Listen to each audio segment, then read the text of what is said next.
It was a dark and stormy night when Sarah, a nurse, arrived at her new job at St. Mary's Hospital.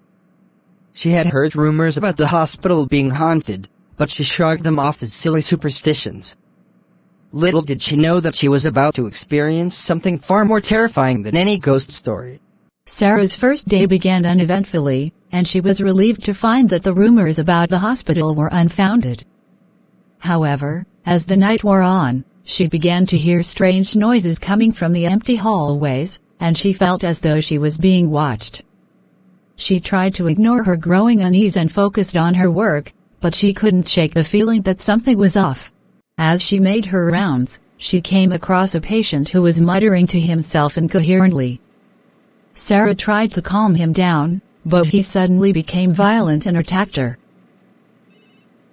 She managed to call for help, but by the time the orderlies arrived, the patient had disappeared.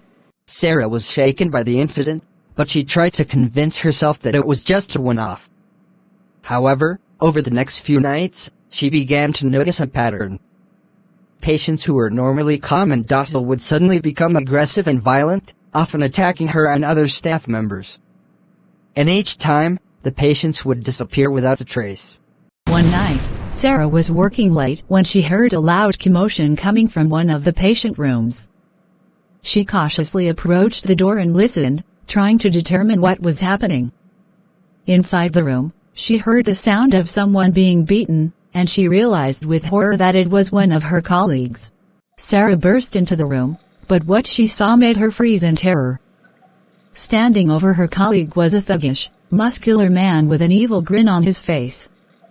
He was covered in blood, and his eyes were wild with rage. Sarah tried to run, but the thug caught her and dragged her into a nearby supply closet. For what felt like hours, Sarah was trapped in the closet, listening to the sounds of screams and violence outside. She knew that she had to escape, but she was too terrified to move. Eventually, the sounds stopped, and Sarah mustered the courage to open the closet door. What she saw made her blood run cold. The hospital was in ruins, with blood and debris scattered everywhere. Patients and staff members lay dead or dying, their bodies torn apart by some unknown force. And standing in the middle of it all, grinning maniacally, was the hospital thug. Sarah tried to run, but the thug caught her and dragged her back to the supply closet. For days, she was trapped there, listening to the sounds of violence and terror outside. She knew that she was going to die, but she refused to give up hope. Then, one day, the sounds stopped. Sarah cautiously opened the closet door and saw that the hospital was empty. The thug was gone, and there was no sign of life anywhere.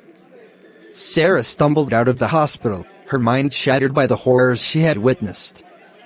She never spoke of her experiences again, but those who knew her could see the fear and trauma in her eyes. To this day, no one knows what really happened at St. Mary's Hospital.